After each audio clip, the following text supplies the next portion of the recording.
بنی اسرائیل کے زمانے میں ایک شخص اپنے گھر میں عبادت کر رہا ہے، بڑا نیک، بڑا مشہور کہ کیا اللہ کی عبادت کرتا ہے۔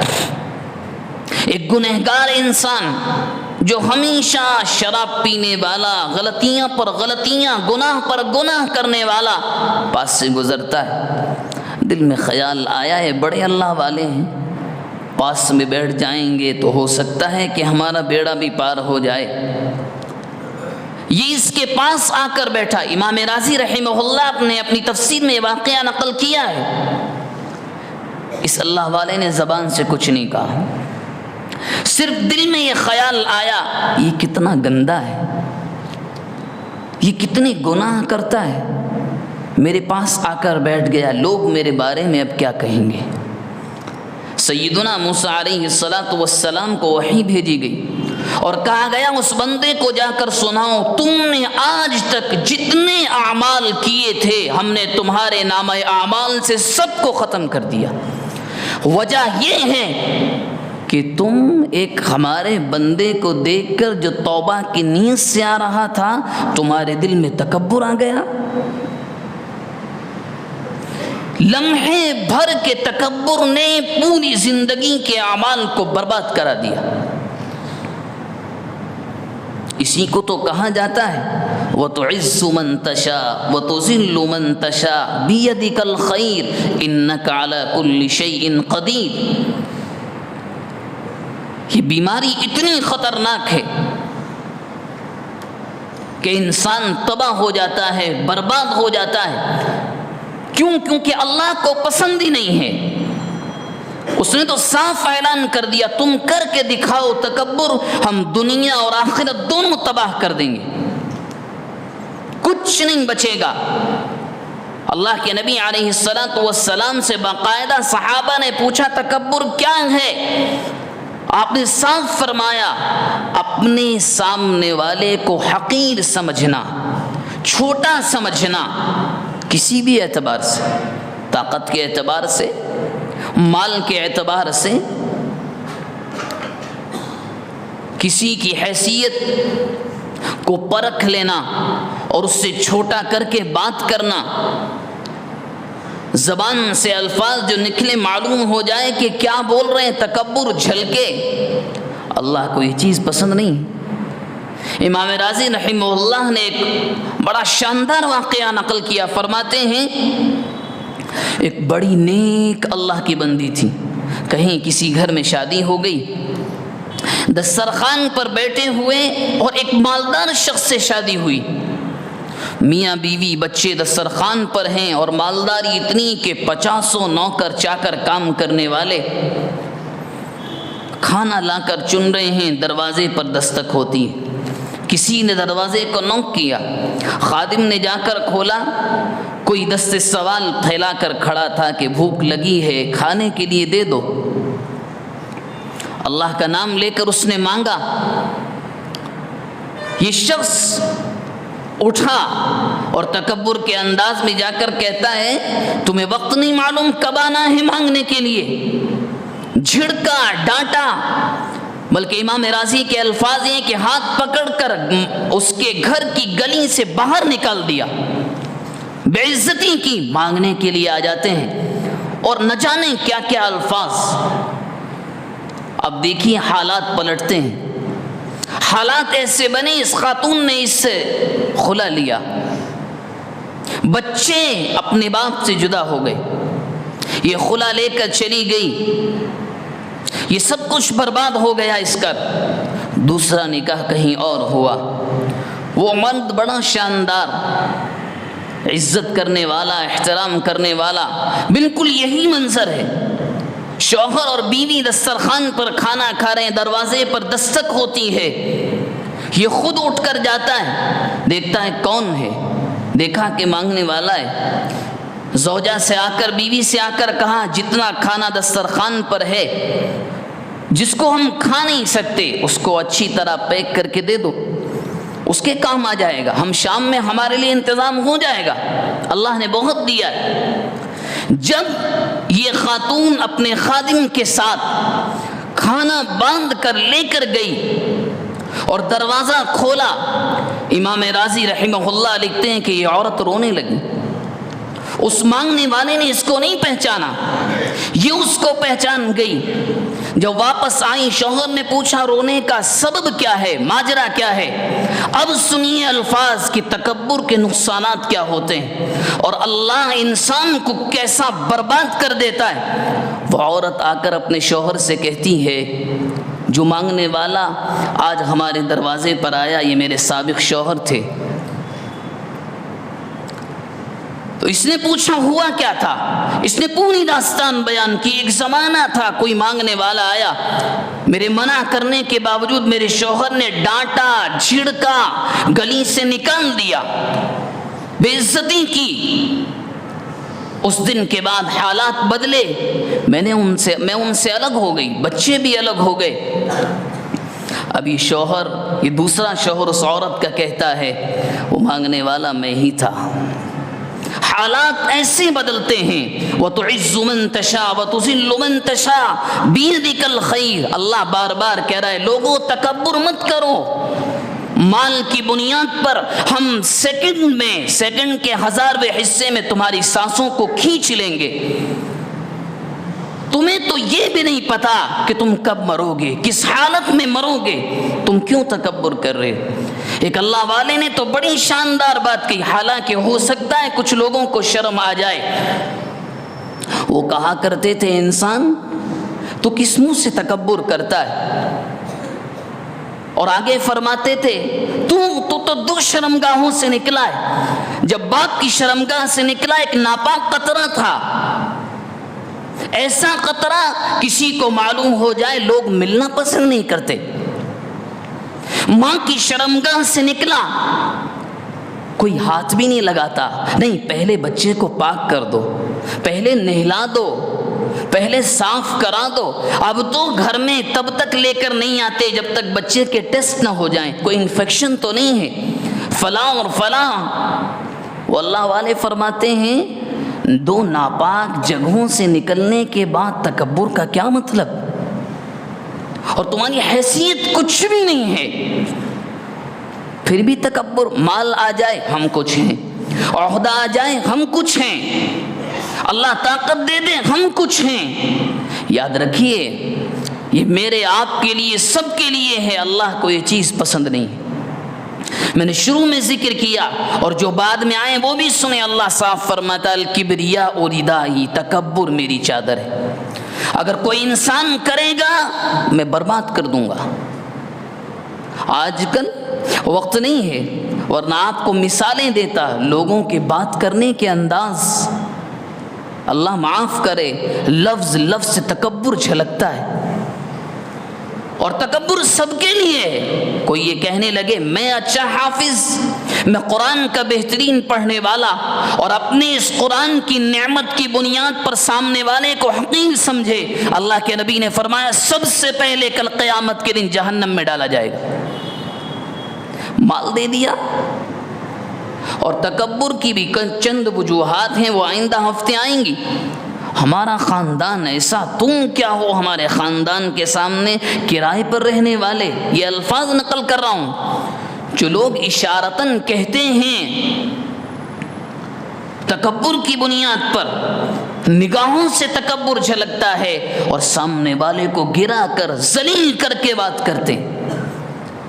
اور جب اللہ پکڑتے ہیں تو ابھی میں نے ایک ہی واقعہ آپ کو سنایا ہے, سینکڑوں واقعات, ہزاروں واقعات اللہ تبارک و تعالی برباد کر دیتا ہے. فرمایا وَإِذَا قِيلَ لَهُ اتَّقِ اللَّهِ, جب متکبر سے کہا جائے اللہ سے ڈر, أَخَذَتْهُ الْعِزَّةُ, اور نخوت کرتا ہے اور تکبر آتا. فَحَسْبُهُ جَهَنَّمُ, قرآن فرماتا ہے اس کا ٹھکانہ جہنم ہی ہے.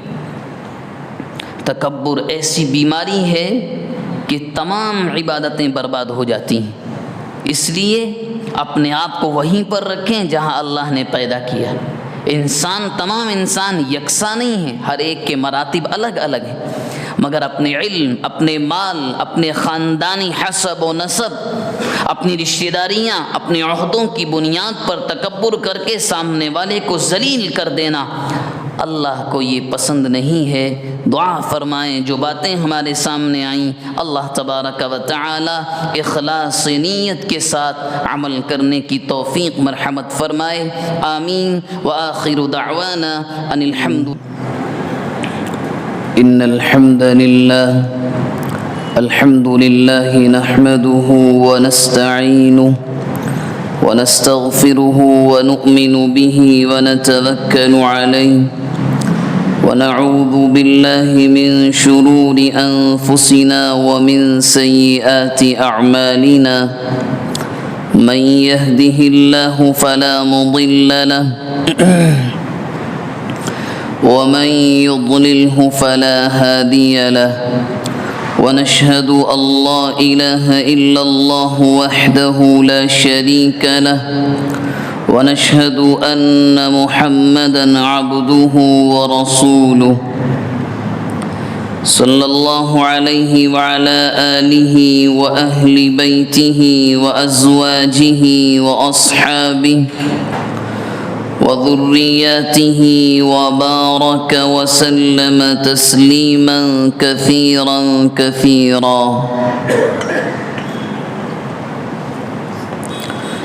أما بعد فأعوذ بالله من الشيطان الرجيم بسم الله الرحمن الرحيم.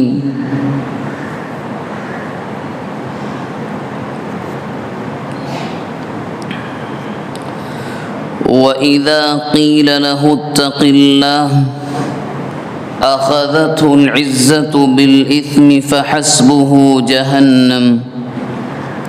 وقال سبحانه وتعالى ومن يوق شح نفسه فأولئك هم المفلحون. وقال سبحانه وتعالى ولا تمش في الأرض مرحا إنك لن تخرق الأرض ولن تبلغ الجبال طولا. وقال إن الله لا يحب من كان مختالا فخورا. وقد قال النبي صلى الله عليه وآله وسلم إن في الجسد مضغة إذا صلحت صلح الجسد كله وإذا فسدت فسد الجسد كله ألا وهي القلب. أو كما قال النبي صلى الله عليه وسلم. صلى الله على النبي الأمي صلى الله على النبي الأمي صلى الله على النبي الأمي.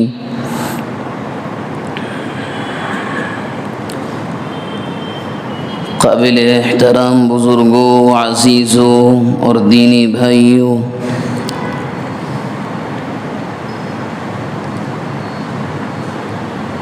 اس کائنات کو رب العالمین نے جس دن سے بنایا ہے اس دن سے لے کر صبح قیامت تک یہاں اچھے اعمال بھی ہوں گے اور گناہ بھی ہوں گے۔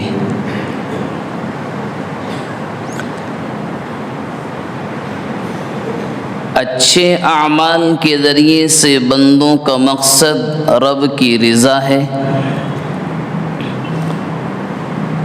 اور گناہ جب ہو جائیں اگر احساس ہو اور توبہ کی توفیق مل جائے تو روئے زمین پر انبیاء اور صحابہ کے بعد توبہ کرنے والے سب سے بہترین بندے ہوتے ہیں۔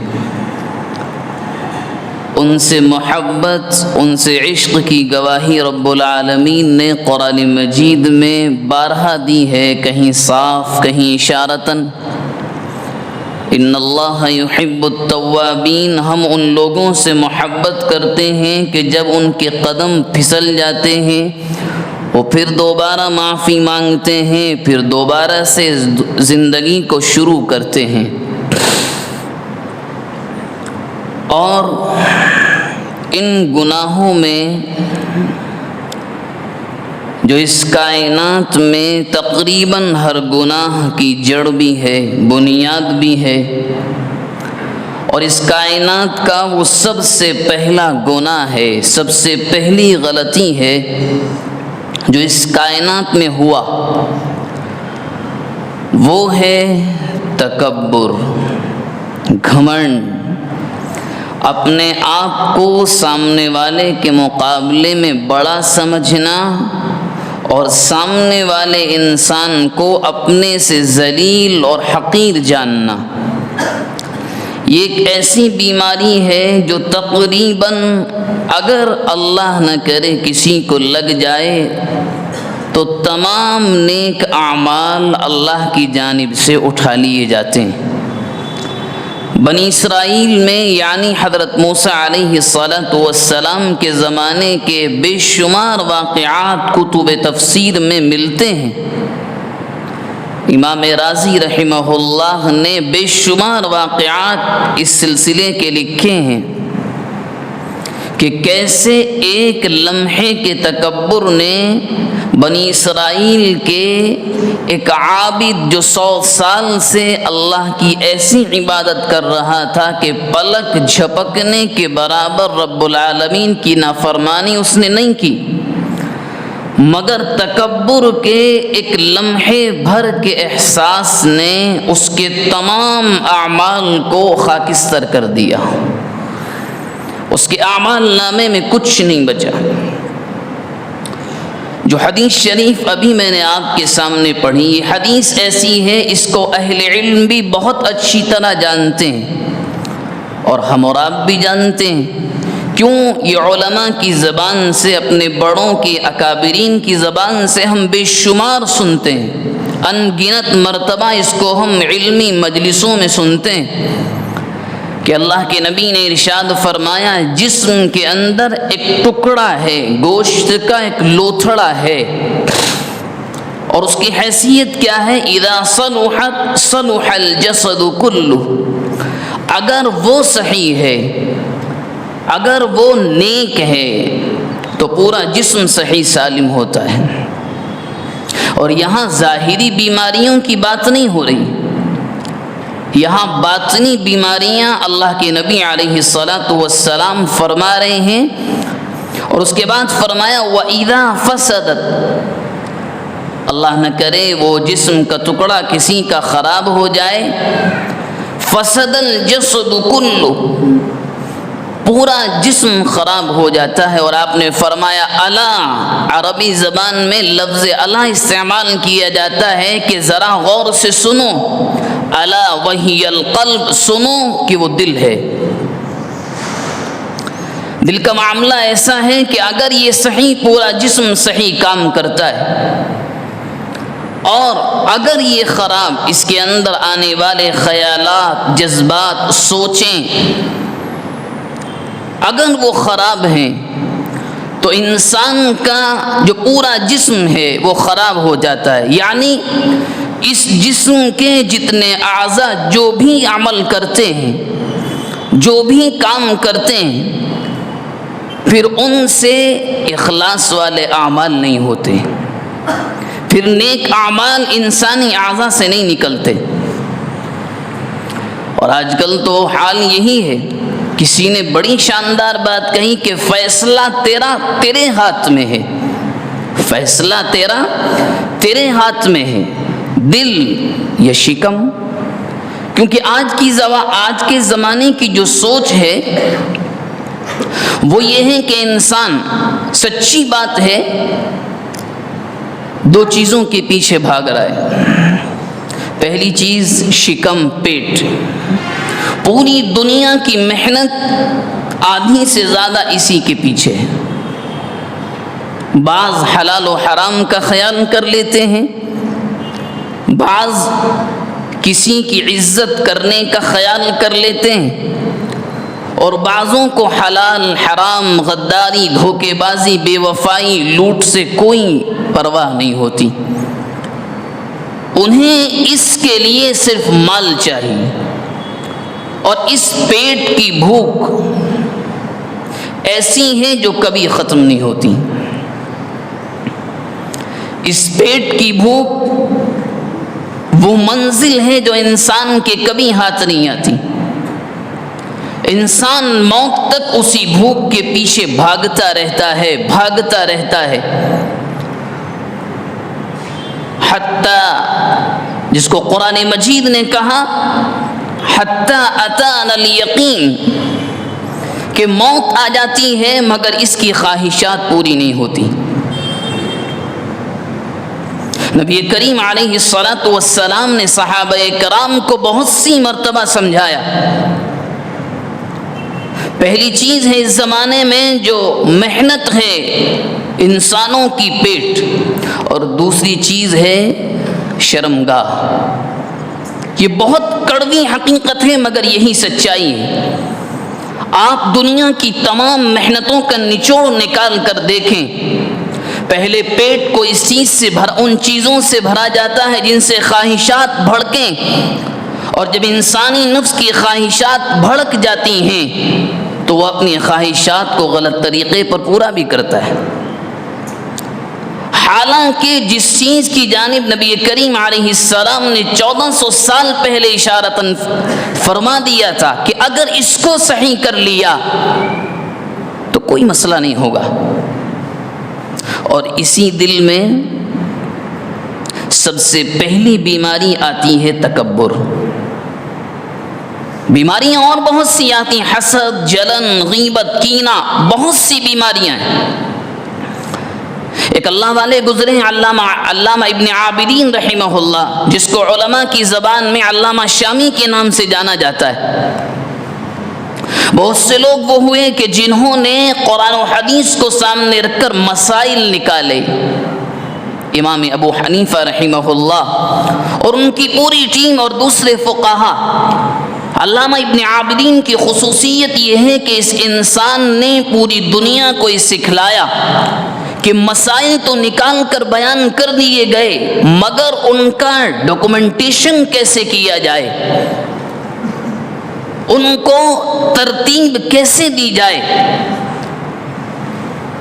فقہ حنفی کی بڑی مشہور کتاب ہے فتاوی شامی، اس کے اندر علامہ ابن عابدین لکھتے ہیں کہ جس طرح نمازوں کا سیکھنا فرض عین ہے، زکوٰۃ کے مسائل کا جاننا ضروری ہے، رمضان کے روزوں کے مسائل کا جاننا ضروری ہے، بالکل اسی طرح دل کے اندر آنے والی بیماریوں کا جاننا، ان کا علاج بھی ضروری ہے۔ ان میں سے پہلی بیماری علامہ ابن عابدین نے لکھی، اور غور سے سننے کی بات، استعمال لفظ فرمایا کہ دل کی جو بیماریاں ہیں، پہلا ہے کبر، تکبر، اور یہ کائنات کا سب سے پہلا گناہ اور غلطی ہے جو اس کائنات میں ہوئی۔ جب سیدنا حضرت آدم کو مجسمے میں ڈھال کر رب العالمین نے پھونک ماری، قرآن مجید نے بہت سے موقعوں پر اس کا تذکرہ کیا اور فرمایا وَإِذْ قُلْنَا لِلْمَلَائِكَةِ اسْجُدُوا لِآدَمَ فَسَجَدُوا إِلَّا إِبْلِيسَ أَبَى وَاسْتَكْبَرَ وَكَانَ مِنَ الْكَافِرِينَ۔ فرمایا فرشتوں سے سجدہ کرو، سب گر گئے، رب العالمین کا حکم ہے، مگر ابلیس نے سجدہ نہیں کیا۔ اور قرآن مجید کا 23واں پارہ سورہ صاد کے آخری رکوع میں رب العالمین نے بڑی تفصیل سے بیان کیا کہ ہم نے پوچھا سجدہ کیوں نہیں کرتا، کہنے لگا انی کنت من العالین، میں تو بلند ہوں، آدم مٹی سے بنے، میں آگ سے بنا ہوں، میں ان سے افضل ہوں۔ یہ تو ایک لاجک، ایک ریزن، ایک وجہ اس نے بتلا دی۔ اصل جو وجہ ہے سجدہ نہ کرنے کی وہ کبر تھا۔ یہ سب سے پہلا گناہ ہے اس کائنات میں جو ہوا، اور قرآن مجید نے حضرت آدم علیہ السلام کی تخلیق، آپ علیہ السلام کی کریشن کے واقعے کو تقریباً 8 جگہ بڑی تفصیل سے بیان کیا ہے۔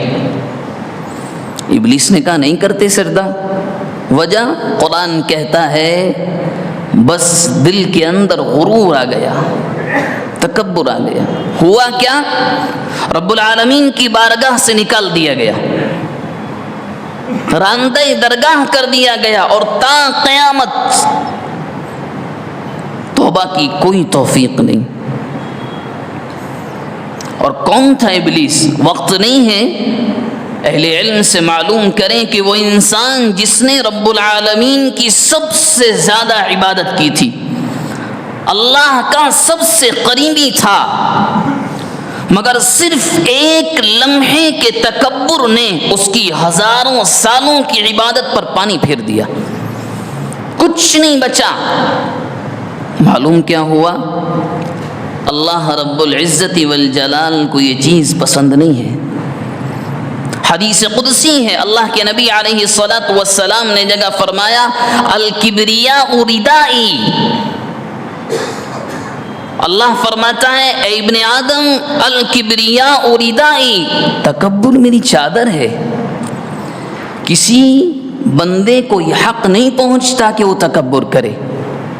اور اس حدیث میں اللہ کے نبی آگے فرماتے ہیں کہ اللہ فرماتا ہے اگر کسی نے تکبر کیا میں اسے جہنم میں پھینک دوں گا.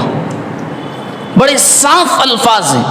بعض جگہ ارشاد فرمایا، حدیث کے الفاظ میں کچھ رد و بدل ہے. اللہ کے نبی نے فرمایا، اللہ فرماتے اسی دنیا میں برباد کر دوں گا. تکبر تمہارا حق نہیں ہے، وہ ہمارا حق ہے. الکبریاء ردائی. حضرت لقمان حکیم علیہ السلام 21ویں پارے میں سورہ لقمان کی دوسرے رکوع میں جو انہوں نے دسیوں نصیحتیں اپنے صاحبزادے کو کی ہیں، اس میں ایک نصیحت کیا ہے؟ وَلَا تَمْشِ فِي الْأَرْضِ مَرْحًا إِنَّكَ لَن تَخْرِقَ الْأَرْضَ وَلَن تَبْلُغَ الْجِبَالَ طُولًا. اکڑ کر مت چلنا.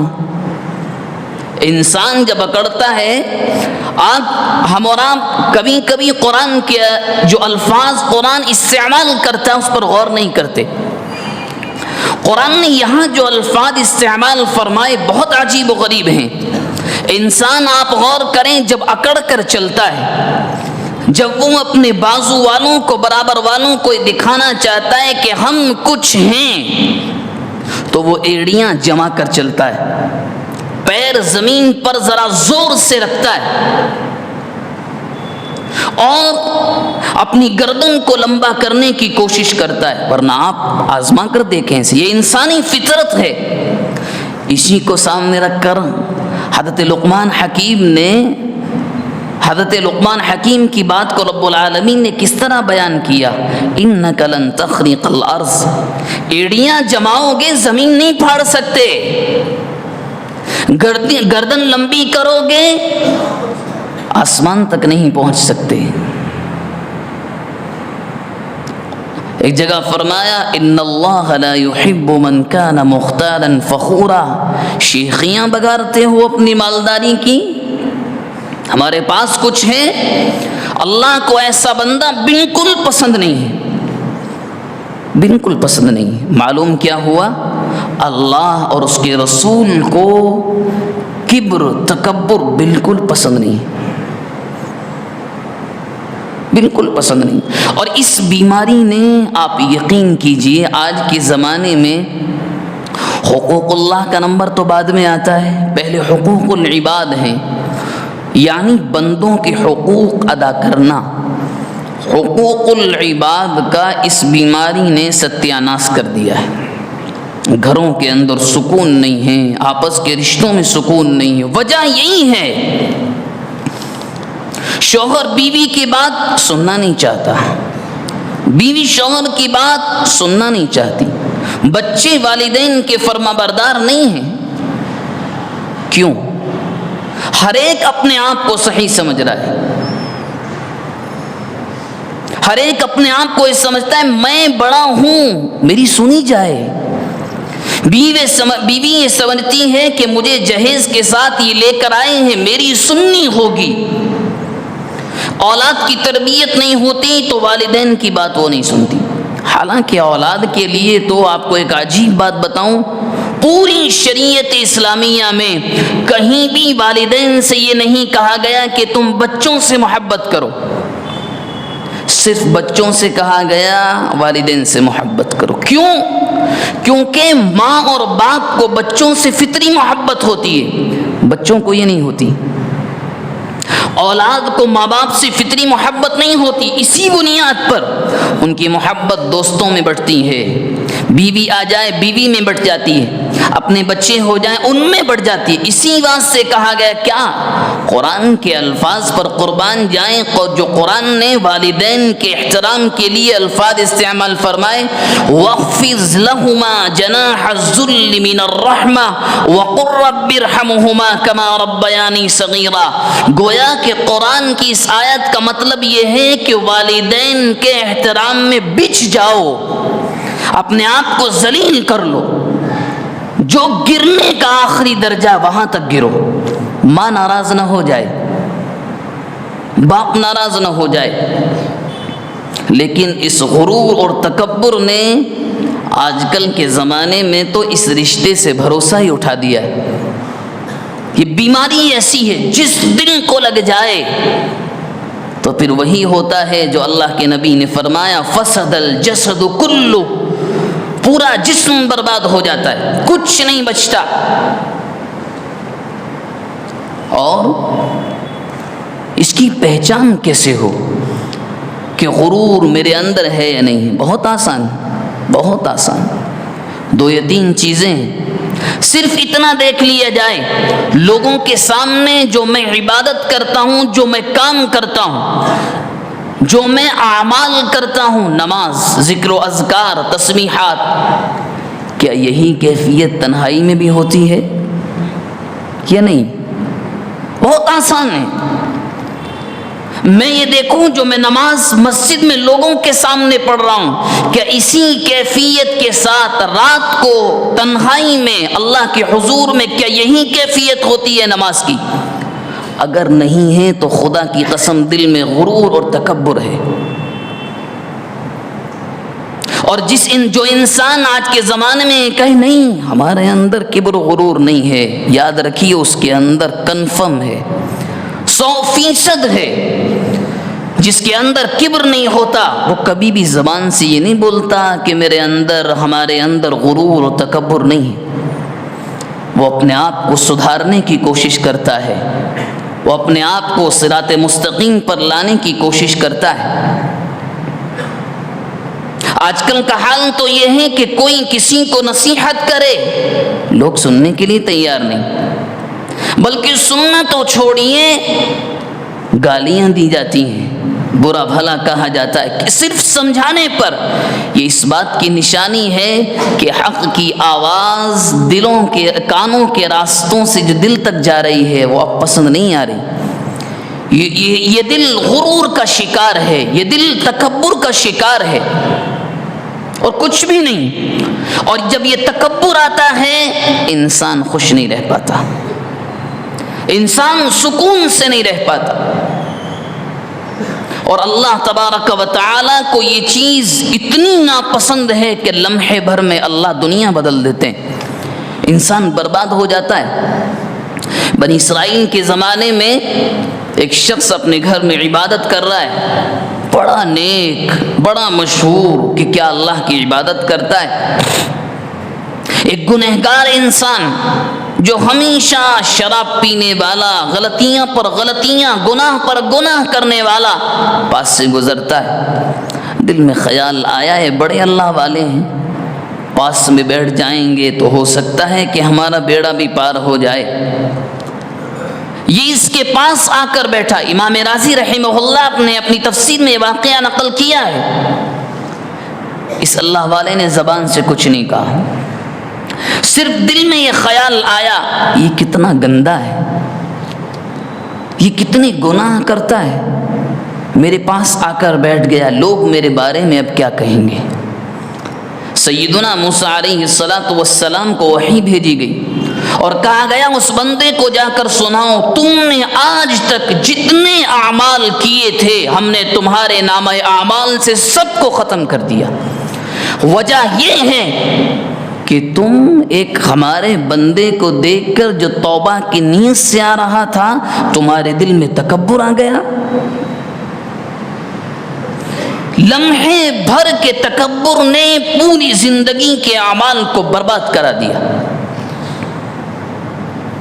اسی کو تو کہا جاتا ہے وَتُعِزُّ مَن تَشَاءُ وَتُذِلُّ مَن تَشَاءُ بِيَدِكَ الْخَيْرُ إِنَّكَ عَلَى كُلِّ شَيْءٍ قَدِيرٌ۔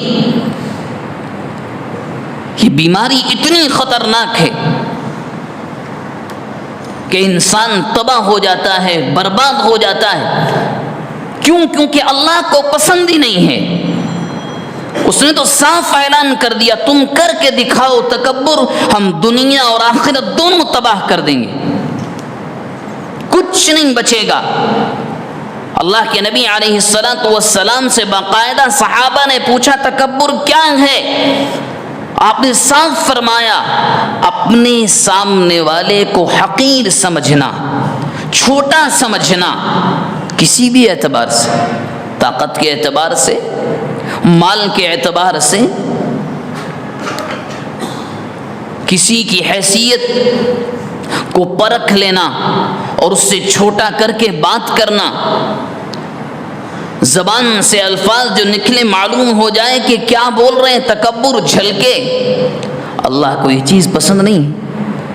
امام راضی رحمہ اللہ نے ایک بڑا شاندار واقعہ نقل کیا، فرماتے ہیں ایک بڑی نیک اللہ کی بندی تھی، کہیں کسی گھر میں شادی ہو گئی، دسترخوان پر بیٹھے ہوئے اور ایک مالدار شخص سے شادی ہوئی، میاں بیوی بچے دسترخوان پر ہیں اور مالداری اتنی کہ 50 نوکر چاکر کام کرنے والے کھانا لا کر چن رہے ہیں، دروازے پر دستک ہوتی ہے، کسی نے دروازے کو نوک کیا، خادم نے جا کر کھولا، کوئی دست سوال پھیلا کر کھڑا تھا کہ بھوک لگی ہے کھانے کے لیے دے دو۔ اللہ کا نام لے کر اس نے مانگا،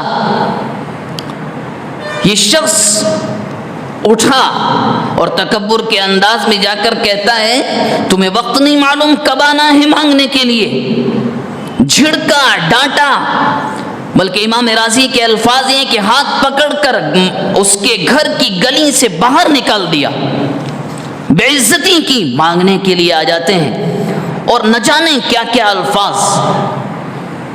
اب دیکھیے حالات پلٹتے ہیں، حالات ایسے بنے اس خاتون نے اس سے خلا لیا، بچے اپنے باپ سے جدا ہو گئے، یہ خلا لے کر چلی گئی، یہ سب کچھ برباد ہو گیا اس کا۔ دوسرا نکاح کہیں اور ہوا، وہ مرد بڑا شاندار، عزت کرنے والا، احترام کرنے والا، بالکل یہی منظر ہے، شوہر اور بیوی دسترخوان پر کھانا کھا رہے ہیں، دروازے پر دستک ہوتی ہے، یہ خود اٹھ کر جاتا ہے، دیکھتا ہے کون ہے، دیکھا کہ مانگنے والا ہے، زوجہ سے آ کر، بیوی سے آ کر کہا جتنا کھانا دسترخوان پر ہے، جس کو ہم کھا نہیں سکتے اس کو اچھی طرح پیک کر کے دے دو، اس کے کام آ جائے گا، ہم شام میں ہمارے لیے انتظام ہو جائے گا، اللہ نے بہت دیا ہے۔ جب یہ خاتون اپنے خادم کے ساتھ کھانا باندھ کر لے کر گئی اور دروازہ کھولا، امام راضی رحمہ اللہ لکھتے ہیں کہ یہ عورت رونے لگی، اس مانگنے والے نے اس کو نہیں پہچانا، یہ اس کو پہچان گئی۔ جب واپس آئی شوہر نے پوچھا رونے کا سبب کیا ہے، ماجرا کیا ہے؟ اب سنیے الفاظ کی تکبر کے نقصانات کیا ہوتے ہیں اور اللہ انسان کو کیسا برباد کر دیتا ہے۔ وہ عورت آ کر اپنے شوہر سے کہتی ہے جو مانگنے والا آج ہمارے دروازے پر آیا یہ میرے سابق شوہر تھے۔ تو اس نے پوچھا ہوا کیا تھا، اس نے پوری داستان بیان کی، ایک زمانہ تھا کوئی مانگنے والا آیا، میرے منع کرنے کے باوجود میرے شوہر نے ڈانٹا، جھڑکا، گلی سے نکال دیا، بے عزتی کی۔ اس دن کے بعد حالات بدلے، میں ان سے الگ ہو گئی، بچے بھی الگ ہو گئے۔ اب یہ شوہر، یہ دوسرا شوہر اس عورت کا کہتا ہے وہ مانگنے والا میں ہی تھا۔ حالات ایسے بدلتے ہیں، وَتُعِزُّ مَن تَشَاءُ وَتُذِلُّ مَن تَشَاءُ بِيَدِكَ الْخَيْرُ۔ اللہ بار بار کہہ رہا ہے لوگوں تکبر مت کرو، مال کی بنیاد پر ہم سیکنڈ کے 1000ویں حصے میں تمہاری سانسوں کو کھینچ لیں گے. تمہیں تو یہ بھی نہیں پتا کہ تم کب مرو گے, کس حالت میں مرو گے, تم کیوں تکبر کر رہے ہو. ایک اللہ والے نے تو بڑی شاندار بات کی, حالانکہ ہو سکتا ہے کچھ لوگوں کو شرم آ جائے. وہ کہا کرتے تھے, انسان تو کس منہ سے تکبر کرتا ہے. اور آگے فرماتے تھے, تو دو شرمگاہوں سے نکلا ہے. جب باپ کی شرمگاہ سے نکلا ایک ناپاک قطرہ تھا. ایسا قطرہ کسی کو معلوم ہو جائے لوگ ملنا پسند نہیں کرتے. ماں کی شرمگاہ سے نکلا, کوئی ہاتھ بھی نہیں لگاتا. نہیں, پہلے بچے کو پاک کر دو, پہلے نہلا دو, پہلے صاف کرا دو. اب تو گھر میں تب تک لے کر نہیں آتے جب تک بچے کے ٹیسٹ نہ ہو جائیں, کوئی انفیکشن تو نہیں ہے, فلاں اور فلاں. وہ اللہ والے فرماتے ہیں, دو ناپاک جگہوں سے نکلنے کے بعد تکبر کا کیا مطلب؟ اور تمہاری حیثیت کچھ بھی نہیں ہے, پھر بھی تکبر. مال آ جائے ہم کچھ ہیں, عہدہ آ جائے ہم کچھ ہیں, اللہ طاقت دے دے ہم کچھ ہیں. یاد رکھیے, یہ میرے آپ کے لیے سب کے لیے ہے, اللہ کو یہ چیز پسند نہیں. میں نے شروع میں ذکر کیا اور جو بعد میں آئے وہ بھی سنیں. اللہ صاف فرماتا, الکبریا ردائی, تکبر میری چادر ہے. اگر کوئی انسان کرے گا میں برباد کر دوں گا. آج کل وقت نہیں ہے, ورنہ آپ کو مثالیں دیتا. لوگوں کے بات کرنے کے انداز, اللہ معاف کرے, لفظ سے تکبر جھلکتا ہے. اور تکبر سب کے لیے ہے. کوئی یہ کہنے لگے میں اچھا حافظ, میں قرآن کا بہترین پڑھنے والا, اور اپنے اس قرآن کی نعمت کی بنیاد پر سامنے والے کو حقیر سمجھے. اللہ کے نبی نے فرمایا سب سے پہلے کل قیامت کے دن جہنم میں ڈالا جائے گا. مال دے دیا. اور تکبر کی بھی چند وجوہات ہیں, وہ آئندہ ہفتے آئیں گی. ہمارا خاندان ایسا, تم کیا ہو ہمارے خاندان کے سامنے کرائے پر رہنے والے. یہ الفاظ نقل کر رہا ہوں جو لوگ اشارتاً کہتے ہیں. تکبر کی بنیاد پر نگاہوں سے تکبر جھلکتا ہے اور سامنے والے کو گرا کر ذلیل کر کے بات کرتے ہیں. اور جب اللہ پکڑتے ہیں تو ابھی میں نے ایک ہی واقعہ آپ کو سنایا ہے, سینکڑوں واقعات, ہزاروں واقعات اللہ تبارک و تعالی برباد کر دیتا ہے. فرمایا وَإِذَا قِيلَ لَهُ اتَّقِ اللَّهِ, جب متکبر سے کہا جائے اللہ سے ڈر, أَخَذَتْهُ الْعِزَّةُ, اور نخوت کرتا ہے اور تکبر آتا. فَحَسْبُهُ جَهَنَّمْ, قرآن فرماتا ہے اس کا ٹھکانہ جہنم ہی ہے. تکبر ایسی بیماری ہے کہ تمام عبادتیں برباد ہو جاتی ہیں. اس لیے اپنے آپ کو وہیں پر رکھیں جہاں اللہ نے پیدا کیا. تمام انسان یکساں نہیں ہیں, ہر ایک کے مراتب الگ الگ ہیں, مگر اپنے علم, اپنے مال, اپنے خاندانی حسب و نسب, اپنی رشتہ داریاں, اپنے عہدوں کی بنیاد پر تکبر کر کے سامنے والے کو ذلیل کر دینا, اللہ کو یہ پسند نہیں ہے. دعا فرمائیں جو باتیں ہمارے سامنے آئیں اللہ تبارک و تعالی اخلاص نیت کے ساتھ عمل کرنے کی توفیق مرحمت فرمائے. آمین. وآخر دعوانا ان الحمد